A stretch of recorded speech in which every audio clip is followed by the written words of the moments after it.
আমি দাঁড়াইছি, আমার গরুটা কোন পর্যন্ত দেখতে পাচ্ছেন? এটা কিন্তু ক্রোজ গরু, এটা কিন্তু বিদেশি গরু না, ক্রোজের মধ্যে। ওটাও কিন্তু সেম হয়েছে সাদাটা।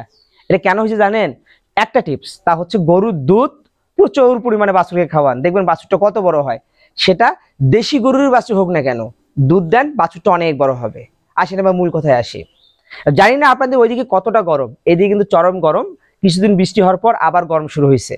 গরু গোসল চলছে, গরু গোসল অবশ্যই দিবেন, 2 বেলা যাওয়ার চেষ্টা করবেন খুব গরমের ক্ষেত্রে। আর প্রতিদিন গোসল করাবেন অবশ্যই। তো এই যে গরমের সময় গরুগুলি কিন্তু হাঁপাহাঁপি করে, হাঁপাহাঁপি করে, সেটা মানুষের ক্ষেত্রেও হয়। তো এখন বিষয় হচ্ছে যে এই ক্ষেত্রে গরুদের কিন্তু অনেক পানি স্বল্পতা হতে পারে, ডায়রিয়া হতে পারে, ক্ষুধামন্দা হতে পারে, খাইতে চাবে না। তারপর হচ্ছে অ্যান্টিবায়োটিক যে তৈরি শরীরের মধ্যে সেটা কমে যাবে, দুর্বলতা ভাব করবে, এসব হবেই। গরুকে গোসল করে আমার কিন্তু 24 ঘন্টা ফ্যান চলে, ফ্যানটা বন্ধ করছি, ক্যামেরা চলতেছে তাই। আর আমার 24 ঘন্টা ফ্যান চলে বলতে এটা নিস্কো পড়লি না যে কারেন্ট যায় একেবারে আসে না, কারেন্ট গেলে আধা ঘন্টার মতো অফ থাকে আর কি। তাও আবার দিনে একবার যাবে, আধা ঘন্টা, বেশি যাবে না। 24 ঘন্টায় ফ্যান চলে। তো এখন বিষয় হচ্ছে যে তারপরও আমি তাদেরকে এই হাঁপানি থেকে, গরম থেকে মুক্তি করার জন্য একটা ওষুধ নিলাম, সেটা আপনাদের সামনে তুলে ধরবো। এই ওষুধটা প্রয়োগ করার পর কিন্তু গরুটা আমার হাঁপাচ্ছে না। এটা গাবিন, ওটা গাবিন, ওটা গাবিন। আল্লাহর রহমতে দোয়া করবেন, আমার খাবার সবগুলো গরুই কিন্তু এখন গাবিন।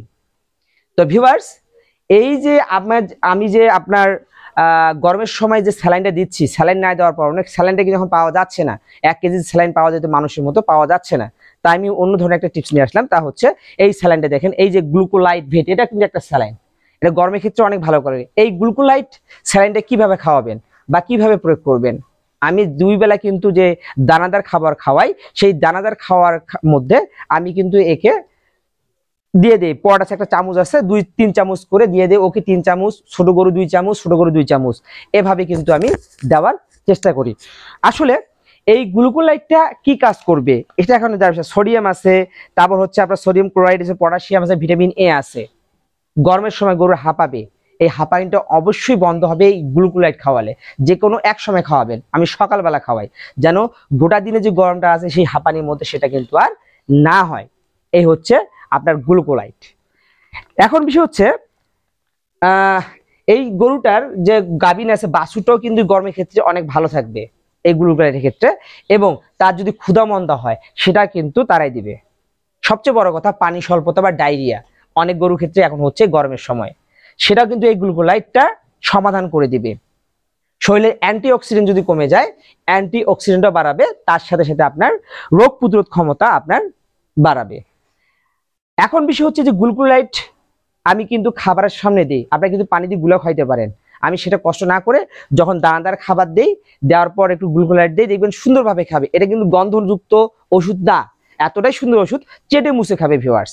তো ভিউয়ার্স, যদি আপনাদের এই ধরনের ভিডিওগুলো দেখতে ভালো লাগে অবশ্যই সাবস্ক্রাইব করবেন। আর যেটা বললাম, এটা কিন্তু আপনার খাদ্যের সাথে মিশিয়ে খাওয়াতে পারেন, পানির সাথেও দিতে পারেন, যে কোনোভাবে হলো খাওয়ালে হলো। আমি কিন্তু ছাগলদেরকে খাওয়াই, শুধু গরুকে না, ছাগলদেরকে কিন্তু আমি 1 চামচ করে দিই। কেন দেই? ওই যে বললাম যে এই রোগগুলো অনেক উপকার এই গ্লুকোলাইটের। তাই গরমের সময় দামও বেশি না, আমার কাছ থেকে নিচে মাত্র হচ্ছে 260 টাকা। হ্যাঁ, 260 টাকা, সরি 160 টাকা। 160 টাকা নিচে আমার কাছ থেকে এই ওষুধটা 1 কেজি। তো 1 কেজিতে এত সেফ হলে দরকার নাই। আর আমি আরেকটা ভিডিও দিছিলাম, গরমের সময় কিন্তু গরুদেরকে আমি লেবুও খাওয়াই, প্রচুর পরিমাণে লেবু খাওয়াই। আর লেবু কিন্তু ভিটামিন সি অভাব পূরণ করে। মানুষের শরীরে যেমন গরমের কারণে ঘাম বের হয় বা দূর করে, লেবু খাওয়ান, দেখবেন যে অনেকটা গরু সেফ থাকবে। যদি ভালো লেগে থাকে এই স্টার ডেন্টিস্ট চ্যানেলকে সাবস্ক্রাইব করবেন, সাথেই থাকবেন। ভালো থাকবেন, সুস্থ থাকবেন, আল্লাহ হাফেজ।